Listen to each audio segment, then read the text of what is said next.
बहुत लोगों को लगता है कि 6 मंथ फ्री टाइम कंपलसरी है इस कोर्स करने की। अगर आपने ढंग से एग्जाम पैटर्न समझ लिया, आपका आधा GMDSS से निकल। बट वो बंदों को कुछ पड़ी नहीं भाई, तुम बैठे रहो इधर ही। पहली बार आर्टिकॉम लॉग प्रैक्टिस किया था तो मेरे को तो लगा था कि भाई थोड़े GMDSS ये तो होने से रहा। चैनल को सब्सक्राइब करो पहले, हाँ जल्दी करो, मुझे पता है कि आप लोग नहीं करते। Hello guys, welcome back to my channel, and today we will discuss about the most intimidating exams for the cadets, also known as the mini second mates. Basically it is GMDSS. So GMDSS is Global Maritime Distress and Safety System. So what is GMDSS? GMDSS is a safety system that helps ships call for help during emergencies. It uses radios, satellites and other devices to send distress signals anywhere in the world. Even if no one is awake, it can send an automatic SOS. It makes sure rescue teams always know who needs help and where. In short, GMDSS is the ship's emergency lifeline at sea. And as we all know, कि Titanic जो sink किया था उसमें one of the reasons ये भी था कि जो GMDSS इक्विपमेंट्स थे वो इनएडुकेट थे और प्रॉपर ट्रेनिंग नहीं था, क्रू को वॉचेस कंटिन्यूस नहीं रखे जाते थे। तो जैसे टाइटैनिक डूबा तो फिर ये रेगुलेशंस बने, फिर धीरे धीरे GMDSS आया। तो GMDSS कब आया? फरवरी 1999 में GMDSS फुल फोर्स में आया। सो ये तो हो गया GMDSS का इंट्रोडक्शन। अभी बात करते हैं GMDSS कोर्स के बारे में जिसके लिए आप ये वीडियो देख रहे हो। हम मालूम है तेरे बाप को मत सिखा। सो अभी बात करते हैं कोर्स ड्यूरेशन की। जो कोर्स ड्यूरेशन है वो 12 डेज़ के लिए है, from Monday to Saturday. Sunday को छुट्टी रहती है एंड 2 वीक का ये कोर्स है। थोड़ा हेक्टिक कोर्स है ये। ऐसा नहीं कि हम लोग एडवांस कोर्स कर रहे हैं या फिर बेसिक SCCW कोर्स कर रहे हैं कि 5 दिन का कोर्स है, 4 दिन आराम मारे, लास्ट दिन थोड़ा पढ़ लिया एंड फिर एग्ज़ाम निकाल दिया। ऐसा नहीं कोर्स, आपको पूरा टाइम पढ़ाई करना पड़ेगा एंड वो डिस्कस करेंगे आगे कि कैसे पढ़ना है। अभी बात करते हैं minimum requirements. So minimum requirements for doing this GMDSS courses. First of all एक आपके पास इंडोस ID होना चाहिए। इंडोस ID आपका DigiSwing के साइट पे क्रिएटेड होना चाहिए। दूसरी चीज़, आपके पास वैलिड मेडिकल्स होने चाहिए। मेडिकल्स लास्ट ज्वाइनिंग का जो लास्ट शिप ज्वाइनिंग का जो मेडिकल्स है आप उसको कैरी कर सकते हो। थर्ड, CDC होना चाहिए, ये तो बेसिक है, एंड पासपोर्ट होना चाहिए बस। एंड 18 ईयर्स ऑफ एज के अब होनी चाहिए तो सब लोग होंगे। बहुत लोगों को लगता है कि 6 मंथ फ्री टाइम कंपलसरी है इस कोर्स करने के लिए। ऐसा कुछ नहीं है। अगर आपका सी टाइम अभी आपने सी नहीं भी किया है तो भी आप ये कोर्स कर सकते हो। ऐसा कहीं पर भी ये लिखा नहीं है कि आपको 6 मंथ कंपलसरीली चाहिए for doing this course. So अभी बात करते हैं टाइमिंग्स की। Timings Monday to Friday morning 8:30 से इवनिंग 5 o'clock तक होंगे एंड सैटरडे को हाफ डे होता है। मेरे को समझ में नहीं आता है लोग हाफ डे बोलते हैं। हाफ डे करना है तो भाई 12 बजे छुट्टी करो। 8:30 से लेके 3:30 तक आपका सैटरडे को कोर्स रहेगा। तो जस्ट 1.5 आवर बचाने के लिए क्या, चलो ठीक है हाफ डे। टी ब्रेक्स की बात करते हैं। तो टी ब्रेक्स 2 टी ब्रेक्स होते हैं कोर्स के बीच में एवरीडे। फर्स्ट टी ब्रेक होता है मॉर्निंग में आपका 10 से 10:30। सेकेंड टी ब्रेक होता है आपका आफ्टरनून में from 3 to 3:30 and lunch break मिलता है आपको 1 hour lunch break from 12 to 1। Next जो सबसे इम्पोर्टेंट चीज़ है वो है फीस। इस कोर्स की फ़ीस 17,000 से 34,000 तक जा सकती है depending on the institute that you are choosing. So next thing is कि इस कोर्स की फ्रीक्वेंसी कितनी है। ये जो कोर्स है ये एवरी मंथ होता है इंस्टीट्यूट्स में एंड एवरी मंथ इसलिए होता है क्योंकि एग्ज़ाम्स जो होते हैं वो पर मंथ के हिसाब से होते हैं एंड पूरे ईयर में 12 बैचेस बनते हैं GMDSS के। एग्ज़ाम सेंटर्स इस कोर्स के फिक्स होते हैं एंड मैंने मुंबई से दिया था तो मेरे को पता है मुंबई में 2 जगह होता है, ऑल्टरनेट होता है। एक मंथ MTI पवई में होता है एंड एक मंथ LBS कॉलेज में होता है शिवरी में। फिर कोलकाता, दिल्ली एंड चेन्नई में भी ये सारे कोर्सेज होते हैं। मेरे को उनके सेंटर्स पता नहीं है। जिन लोगों ने वहाँ से अपीयर किया है प्लीज़ उनके सेंटर्स कमेंट में लिख देना, मैं वीडियो में शो कर दूँगा। एंड अभी बात करते हैं एग्ज़ाम पैटर्न। अगर आपने ढंग से एग्ज़ाम पैटर्न समझ लिया, आपका आधा GMDSS निकलेगा। एग्ज़ाम पैटर्न इसमें जो 5 दिन के एग्ज़ाम्स हैं, तो फर्स्ट डे जितने भी कैंडिडेट्स हैं सब लोगों का एक पार्ट 1 रिटन एग्ज़ाम होता है। पार्ट 1 में भी 2 सेक्शंस होते हैं। पहला objective type question and descriptive type question. So objective type question में 30 क्वेश्चन होंगे, 30 MCQ question for 30 marks and इसमें propagation, modulation and frequencies, EPUB, SAT और ये जो क्वेश्चंस होते हैं वो होते हैं। एंड अब जो इंस्टीट्यूट है जिससे आप अपना कोर्स करोगे वो एवरी डे आपको इसके टेस्ट सॉल्व करने बोलेगा एंड इससे उसका प्रैक्टिस हो जाता है। फिर आता है इसी पार्ट 1 में सेक्शन B। सो पहला MCQ था, सेक्शन B में आपका 5 डिस्क्रिप्टिव 16 क्वेश्चन होते हैं। तो 5 question 30 marks and each question is for 6 marks and इसमें जो इसमें जो एक क्वेश्चन होता है वो तो फ्रीक्वेंसी पे होता है, ईजी होता है, फ्रीक्वेंसी याद कर लो भाई और ये क्वेश्चन तो हो जाएगा। तो फ्रीक्वेंसीज याद करना थोड़ा डिफिकल्ट होता है, बट एक बार अगर आपको याद हो गया तो ये क्वेश्चन आपका है, कोई ले नहीं सकता। फिर बाकी के जो 4 क्वेश्चन होते हैं, 4 क्वेश्चन, उसमें set the alert, call, message, procedures, iridium का होता है, सैटसी का होता है, DSC पे करना है आपको।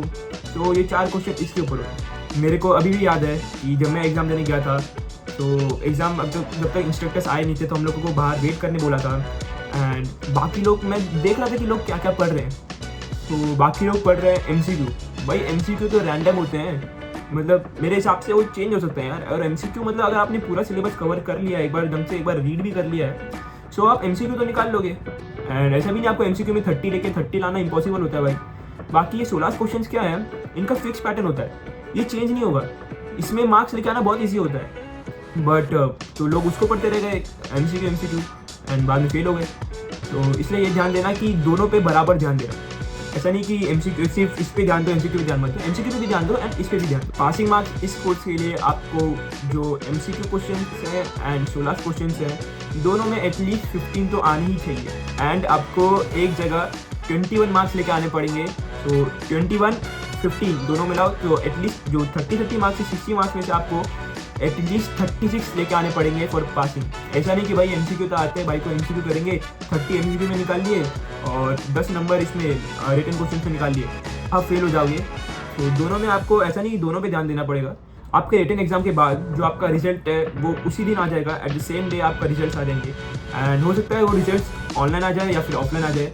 हम लोग के टाइम पे तो रिजल्ट ऑनलाइन आए थे। एंड एक चीज़ जो गलत थी, हमको भाई सुबह 10:30 बजे, आई थिंक 9:30 से 10:30 हम लोग का एग्ज़ाम लिया एंड हमको उधर ही रुका गया। जब रिजल्ट आपका ऑनलाइन आने वाला है तो एक तो भाई मैंने LBS में मैं रुका नहीं था, मेरा LBS में एग्जाम था, LBS में मैं रुका नहीं था, मैं घर से अप डाउन कर रहा था। एंड आपको घर भी जाना है 1-2 घंटा ट्रैवल करके, फिर आपको एग्जाम के लिए भी आना है कल सुबह मॉर्निंग में। बट वो बंदों को कुछ पड़ी नहीं भाई, तुम बैठे रहो इधर ही तुम्हारा कुछ काम नहीं, बट बैठे रहो। तो हम लोग को शाम को 6 बजे तक वेट कराया उधर। एंड 6 बजे तक वेट करने के बाद हमको लगा कि अब तो रिजल्ट आएगा भाई, अब तो 6 बज गया, अब जाने का टाइम है, सब सारे फैकल्टीज निकल रहे हैं हम लोग के सामने।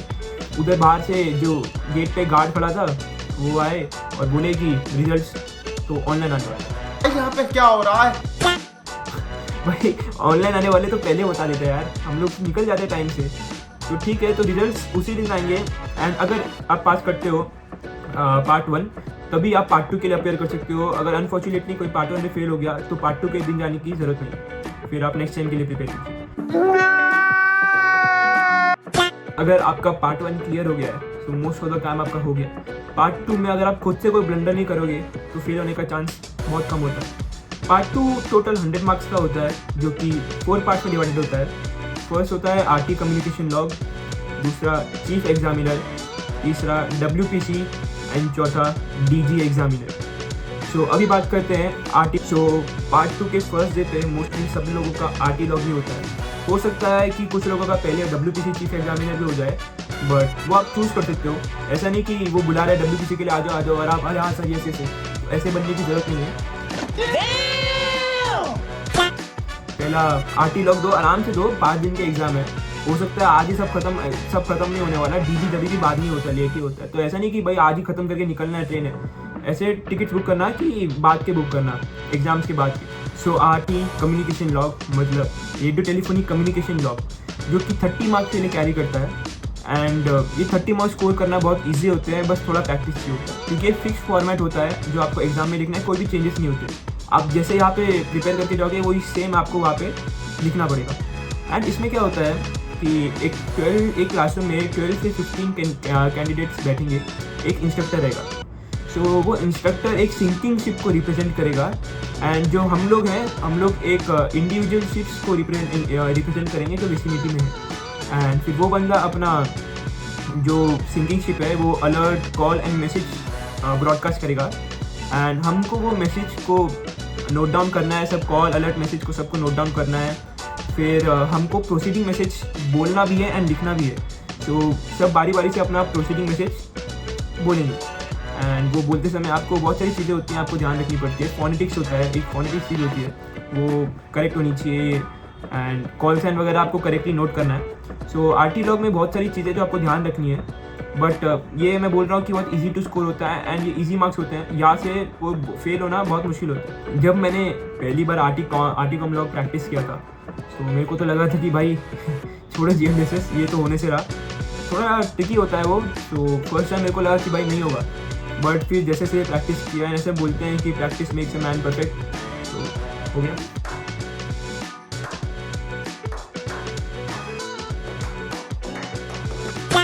समटाइम्स ये लक पे भी डिपेंड करता है। हमारे टाइम पे मेरे को याद है एक बैच था, तो वो बैच में जो इंस्ट्रक्टर था उसी ने जो सिंकिंग था उसका कॉल साइन या फिर नेम कुछ तो गलत बोल दिया था उसने।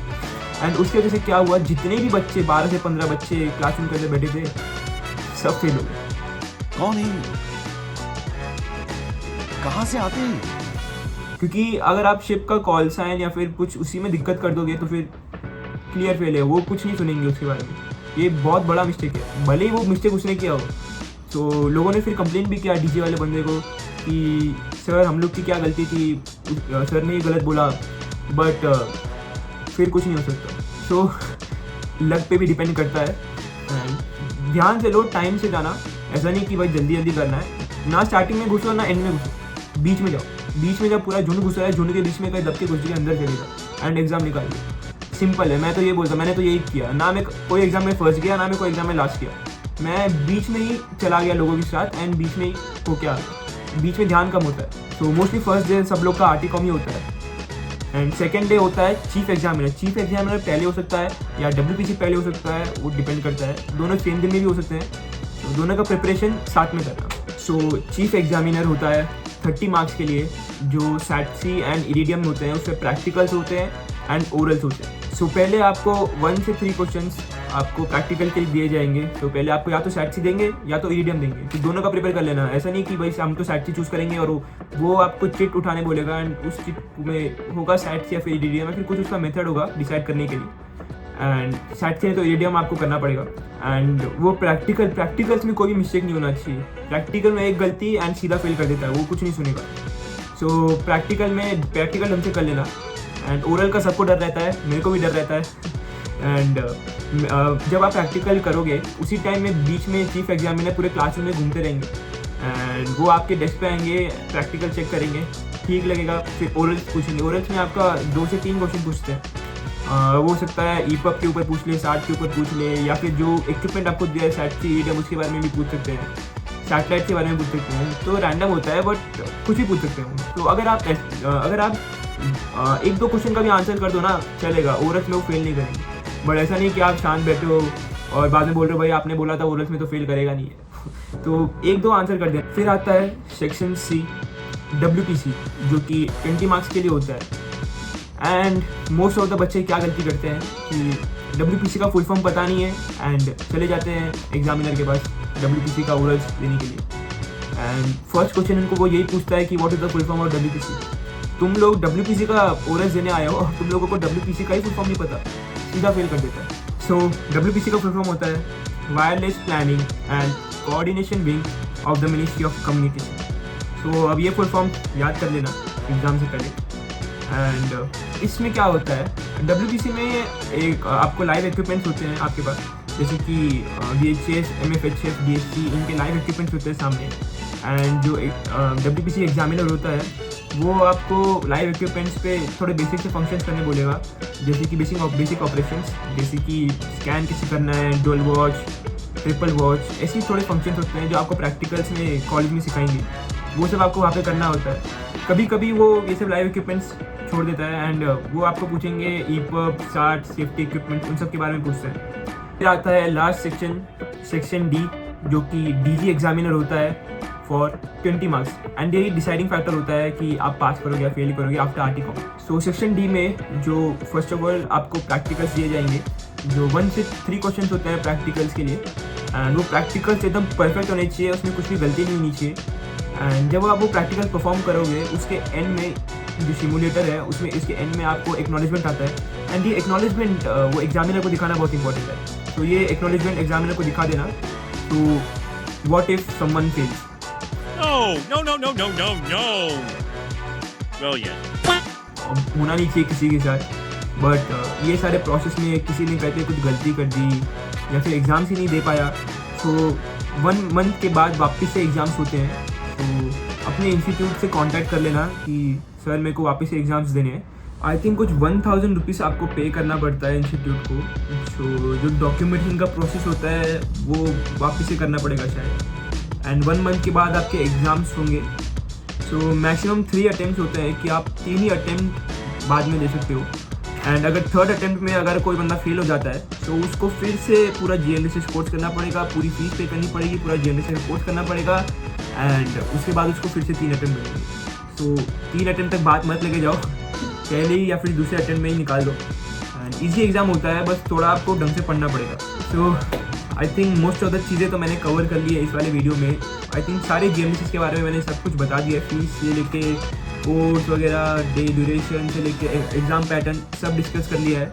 अगर मैंने कुछ मिस कर दिया हो तो आप कमेंट में लिख देना, तो उसको मैं वीडियो में शो कर दूँगा शायद। And thank you for watching. ऐसे ही वीडियो को सपोर्ट करते रहो and please like and subscribe and okay bye.